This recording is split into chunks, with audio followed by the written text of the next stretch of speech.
The wind is wrong. It comes hard out of the gray north, slamming into a wool sail already wet with spray, and the ship answers with a groan of oak, rope, and iron. Beneath that straining mast, 30, 40, maybe 60 men are far from home. No smoke rises from the deck, no herd walks beside them, no fresh carcass hangs ready for the knife. Out here, in cold salt air, meat begins to die twice. First the animal, then the food itself.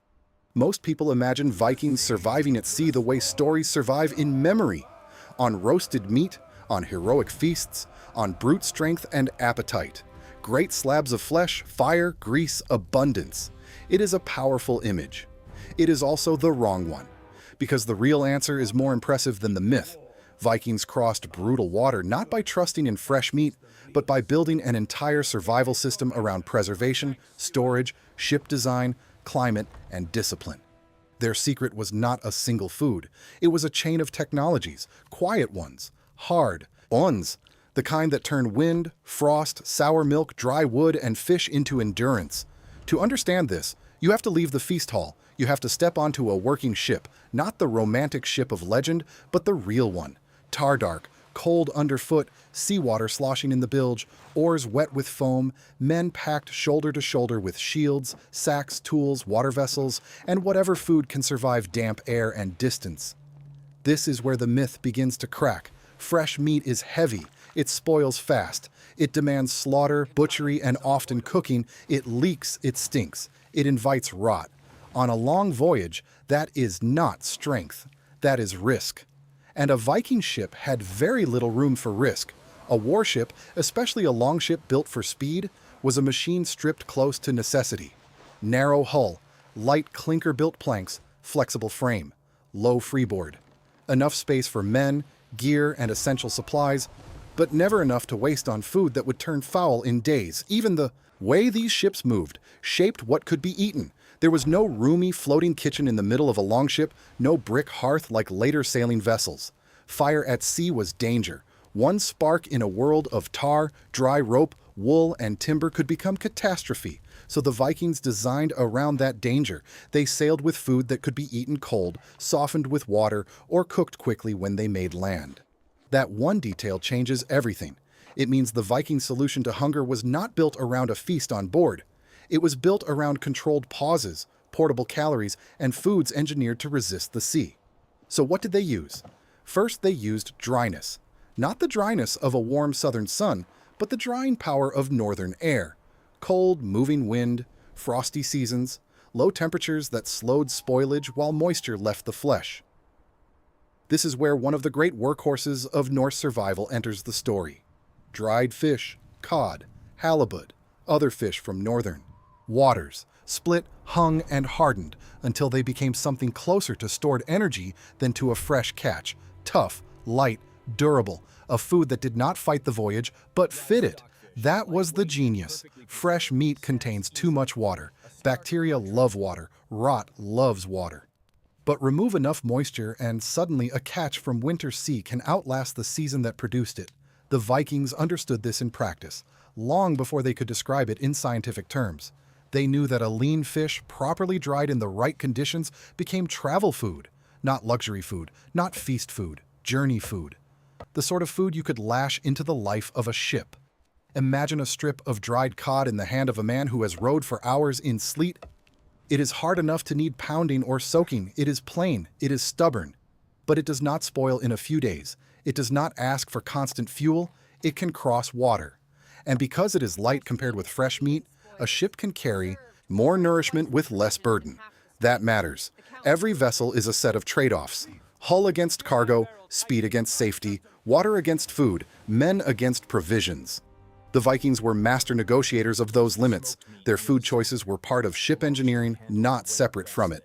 Dried fish was one answer, grain was another, barley meal, oats, flour, not dramatic, not glamorous, but essential. Grain stores compactly, survives transport, and turns into porridge or bread with relatively simple preparation. At sea, that matters more than grandeur ever could.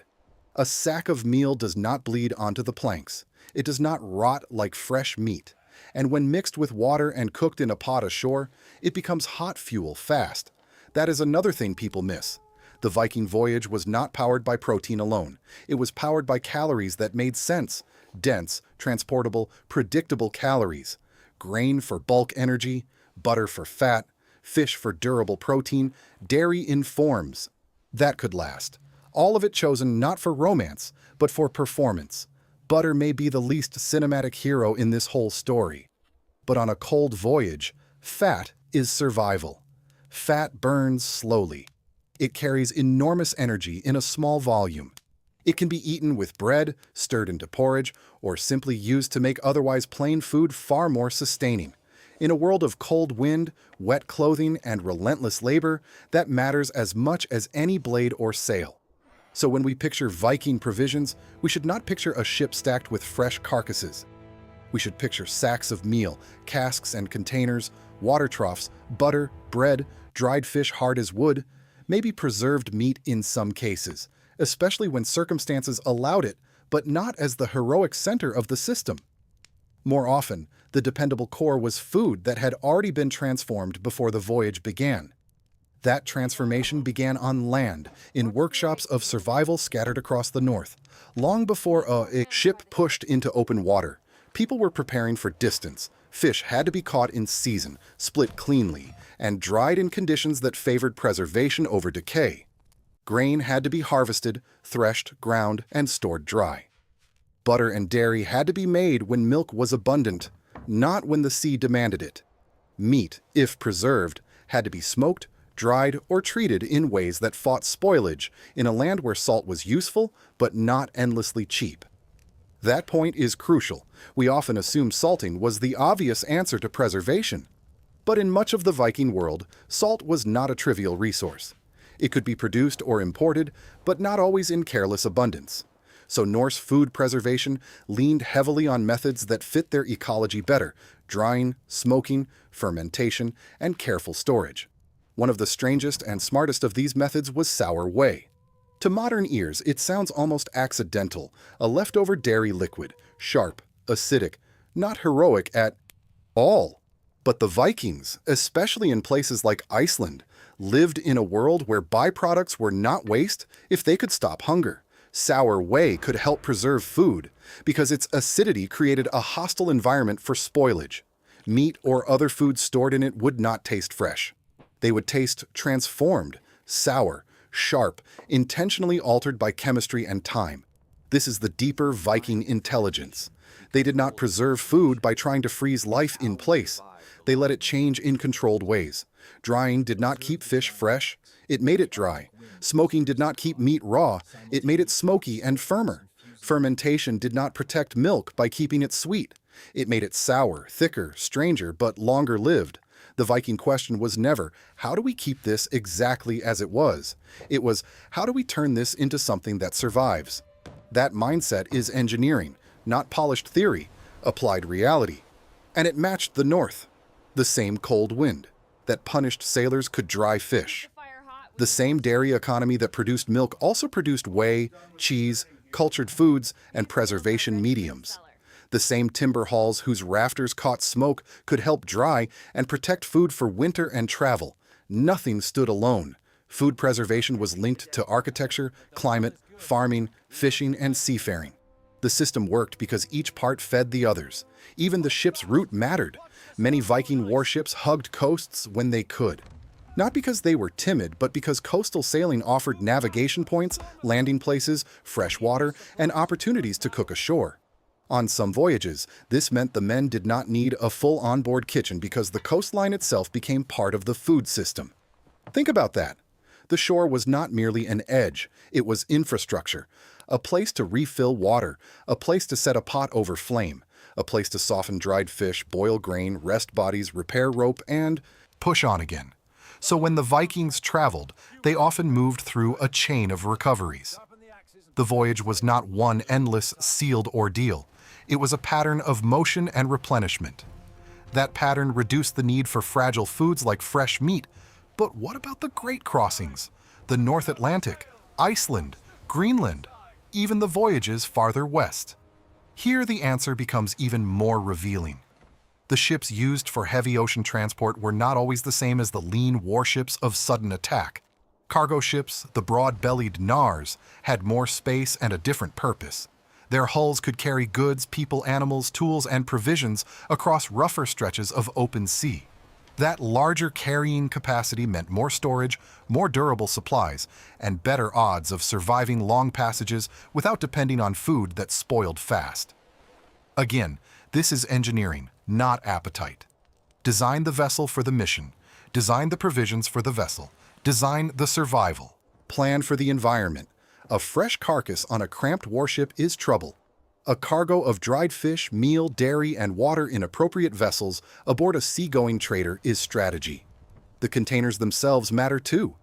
A culture that built remarkable ships also had to build what went inside them: barrels, tubs, troughs, sacks, leather containers, storage gear that could endure motion, dampness, and impact.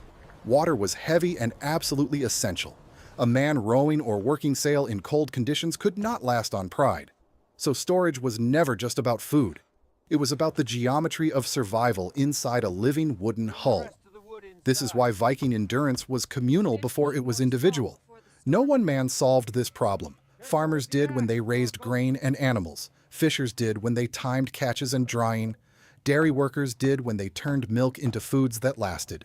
Coopers did when they shaped containers that would not fail under movement and pressure. Shipbuilders did when they created hulls light enough for speed, strong enough for sea, and open enough to carry what mattered.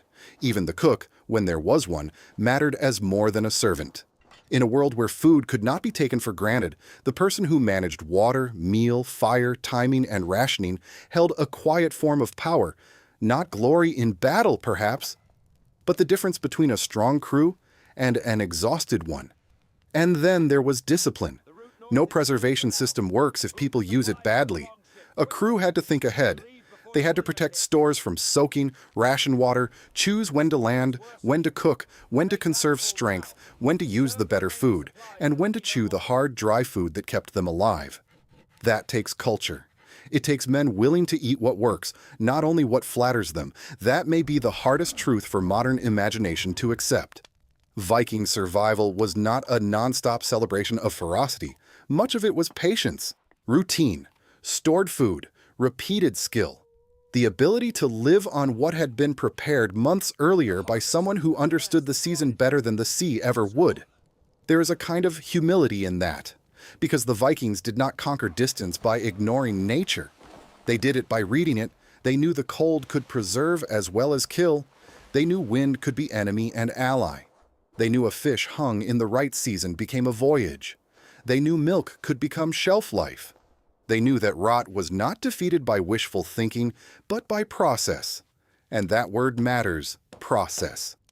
The Viking world is often remembered for violence because violence is loud, but systems are quieter. A longship cutting through slate-colored water is dramatic. Yet behind that moment stands an invisible architecture of stored calories, preserved proteins, crafted containers, seasonal labor, animal fat, dried grain, and hard-earned knowledge of decay. Without that hidden world, the famous voyages shrink. The raids do not reach so far, the settlements fail sooner, the sea closes in. So how did Vikings survive long journeys without fresh meat?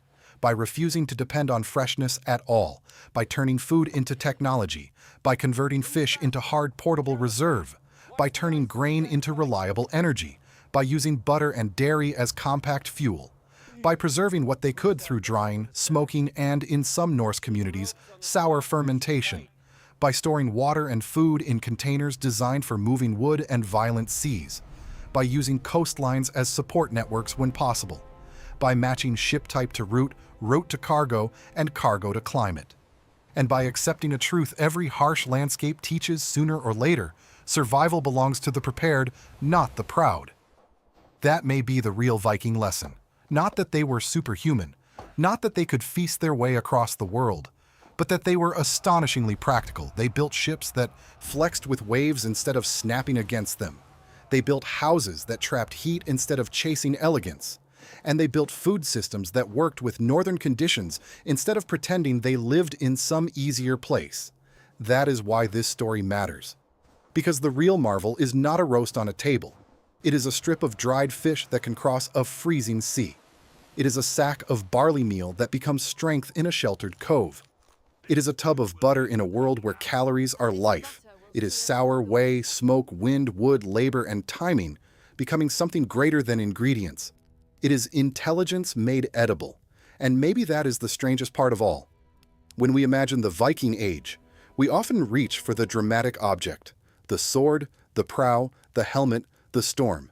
But history is just as often carried by the unglamorous thing that works, the food that does not spoil, the container that does not split, the crew that knows when to land, the craftsperson who dried enough fish before winter, the woman or man who turned milk into survival. The people who understood that distance is not conquered by courage alone, but by whatever waits in the hold when the coast disappears. So the next time you picture a Viking voyage, do not begin with the feast. Begin with the cold, begin with the empty horizon, begin with a ship where there is no fresh meat, no easy fire, and no room for mistakes.